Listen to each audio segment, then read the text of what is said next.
basically, when she cooked herself, she got rid of the cancer. Nice story, but interesting. So, why do we get sick? What happens to us, Well, first of all, there's always a perfect storm behind a major catastrophic illness. There's emotional factors, there's spiritual factors, there's physical factors, but if you look at it, body trauma, that's important. Emotional trauma. I believe every cardiac patient I've seen or every cancer I've ever seen is emotional conflict.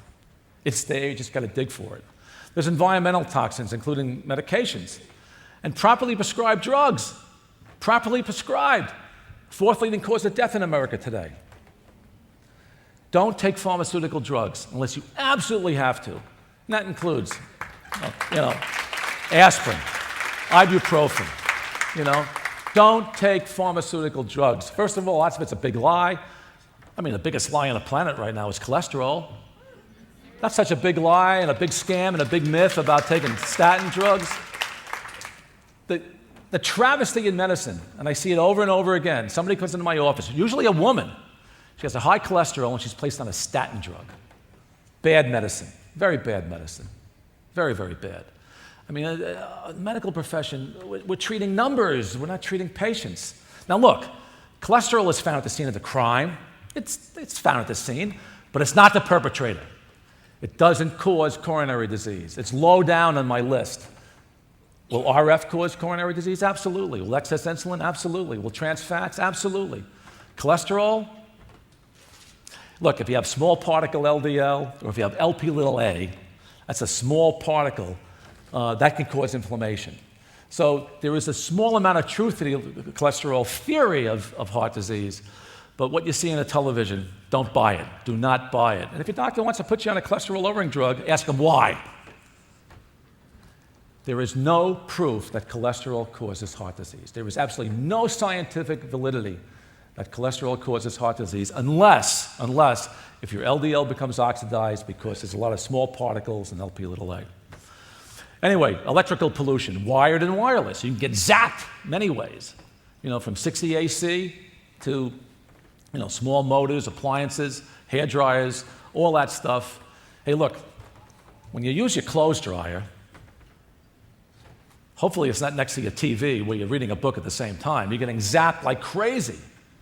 Same thing with your refrigerator. If your refrigerator is on the side of your bedroom and that motor's going off, you're getting zapped. So be aware of being zapped with AC and particularly RF. Trans fats are still in the environment. I mean, and they cause horrific problems.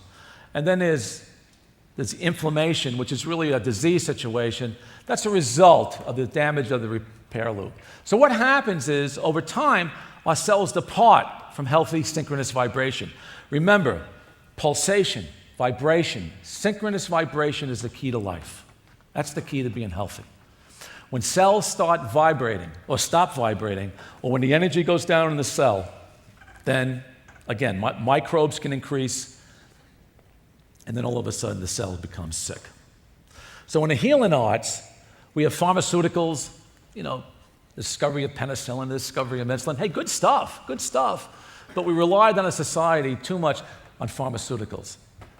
We live in a pharmaceutical dark age, and we must get out of it.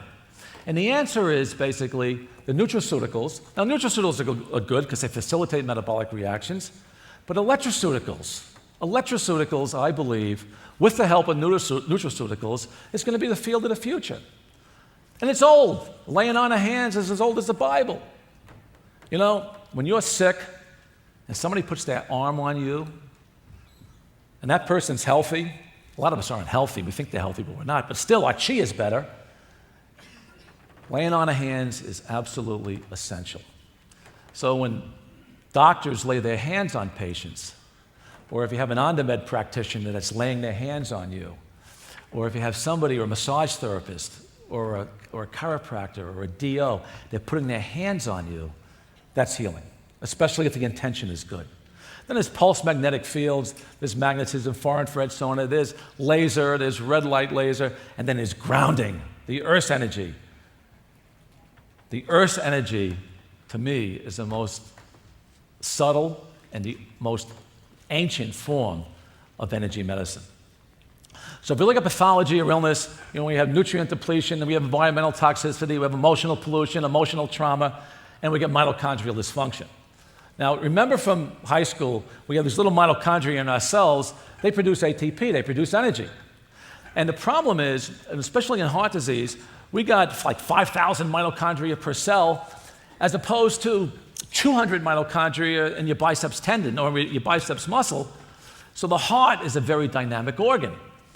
Now, the problem is that these mitochondria, they don't have defense mechanisms. See, mitochondrial DNA, unlike nuclear DNA, have no defense mechanisms. So over time, they get tired, especially if there's trans fats or free radicals or insecticides or pesticides or RF or too much insulin or cigarette smoke or radon, and the list goes on and on. These mitochondria cannot function, they get tired, they get vulnerable, they drop out, and all of a sudden, you get disease. So I really like the mitochondrial theory of aging. I mean, I believe in hormones. I don't believe in a neuroendocrine theory of aging, like growth hormone. I don't fall into that camp. I do believe in hormonal situations. If your hormones are low, yes, that helps. But I believe that the key to aging is supporting mitochondria. And there's a lot of science behind it. Because if you get mitochondrial dysfunction, you're going to get illness. It's that simple. I remember I was in that American College of Cardiology conference. I was sitting in an audience like you, but there was like 10,000 cardiologists in the audience. And this researcher from Great Britain, he gets up and he gives this talk, 8-minute talk, and he says, we had 100,000 cases of heart failure in Great Britain, and 39,000 of them were idiopathic. Idiopathic? That means no known cause. And I'm sitting in my seat and I'm foaming at the mouth and I'm saying, what is wrong with this guy? I mean, nutritional cardiology, 39,000 cases, I'd say about the majority of them were due to CoQ10 deficiency, or nutritional factors, where the heart struggles and the mitochondria aren't fed and the heart suffers.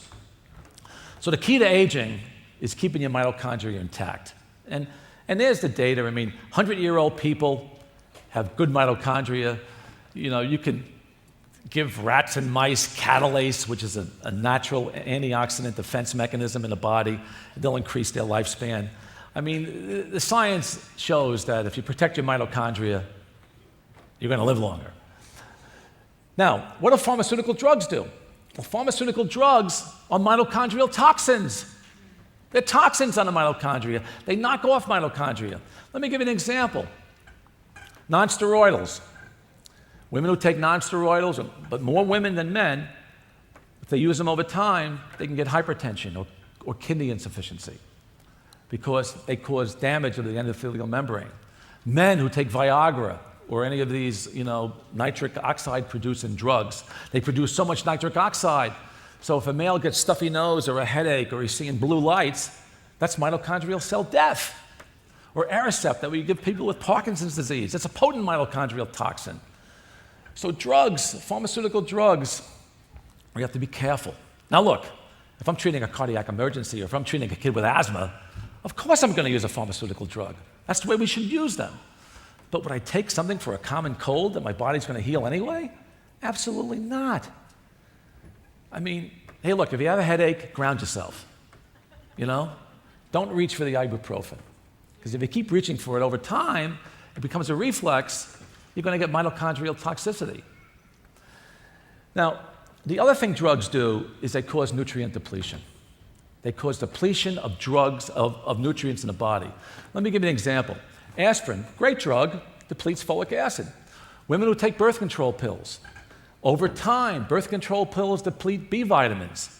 That's why we're seeing a lot of young women with heart disease, because they don't complement with B vitamins because the drug depletes B vitamins. Statin drugs deplete CoQ10.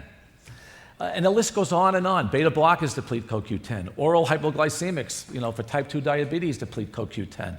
So we've got to find safer alternatives to pharmaceutical drugs. And basically, that's where nutraceuticals and electroceuticals come in. So if you look at healing, David Wolf did a little interview with me. He says, what do you do for healing? I go, geez, it's simple. First of all, you ground. It's free. It's easy. Second of all, you eat a non-inflammatory diet. Raw foods, A lot of vegetarian. If you do meat, you want to do migratory salmon or buffalo or, nothing with hormones in it. You want to eat organic. You want to avoid gluten. You want to avoid dairy. It's easy stuff, easy stuff. Would I eat veal? No. First of all, I think they're cruel to calves. And second of all, it's one of the most inflammatory meats you can eat. Probably, you know why? Because those calves are suffering. And that suffering is transferred to the meat. So if you have a steak one night and you can't sleep, you have a nightmare, you took on the energy of that terrified cow. That's energy medicine, folks. That's a transfer of energy that goes into your body. That's a chaotic vibration that you don't want.